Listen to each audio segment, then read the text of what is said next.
I am pleased now to welcome Kato Kaelin back to the show. In 1994, Kato was OJ's house guest and one of the star prosecution witnesses at what we then called the trial of the century. Kato, thanks so much for coming back. It's good to see you. I'm a little alarmed about this new revelation. Who are these witnesses? Well, before I even start, I want to say my heart goes out to the family, the victims, of course, the D.C. plane crash. So I just want to start with that my heart goes out to that because it's horrific and saddening. And but back to your question, Ashleigh is one of the witnesses was named Skip Junis, and he was on the podcast I do with Tom Zenner called 1 Degree of Scandalous.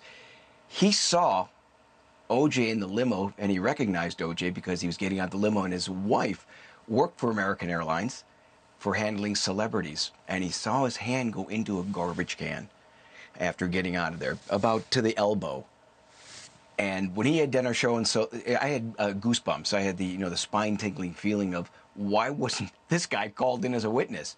And then you got Jill Shively. Jill, who also is on the podcast, sees OJ with his lights off in the Bronco, running a red light, almost crashing into her. And the amazing thing is, Jill remembered the license plate number without writing it down. She knew it. So she called it in. So there's already a record of it being O.J. Simpson coming back from off of Bundy. So you assume it's coming from the scene of the crime.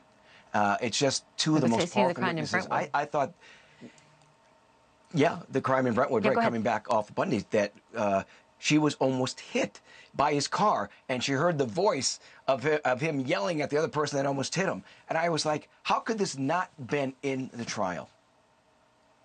So, okay, to be clear, Jill Shively says she recognizes OJ driving a white Bronco, and just FYI, Al Cowling had a white Bronco too, so don't think that OJ didn't have one. They had matching white Broncos. She says that was near about a half mile from the Brentwood scene, and that, she nearly got into an accident with him, and that this was sort of in the realm of time that the murder might have happened. And Skip Junis, you mentioned, this was actually at LAX, and he said this was sometime around 11:30 that night. He gets out of a limo at LAX, and that's significant because he wouldn't have been in Chicago. He would have been in LA. So why didn't these people get heard? Why are we talking about them now and not then?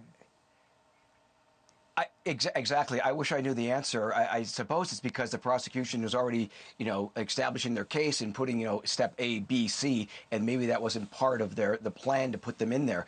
How? I have no idea.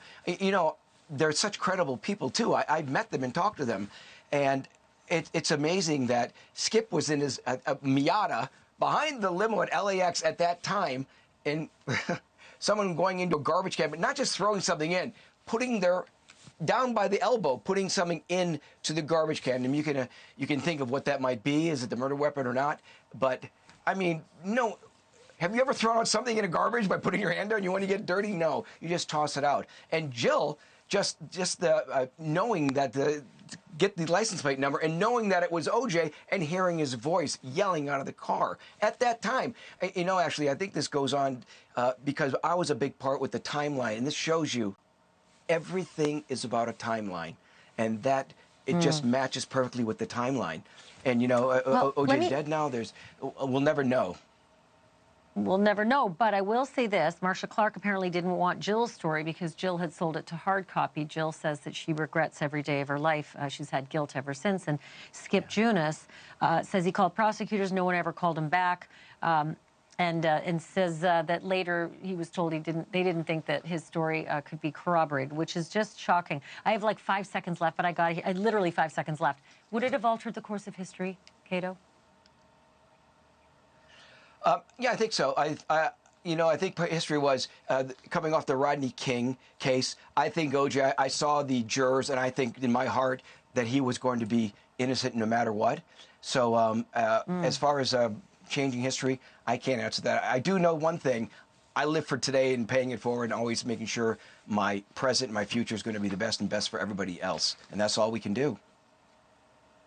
Well, it's a new Netflix docuseries. I can't wait to watch it, and I always love having you. Thank you, Kato. It's good to see you. Thanks for watching. Go to joinnn.com to find NewsNation on your screen. And don't forget to click the red subscribe button below to get more of NewsNation's fact-driven, unbiased coverage.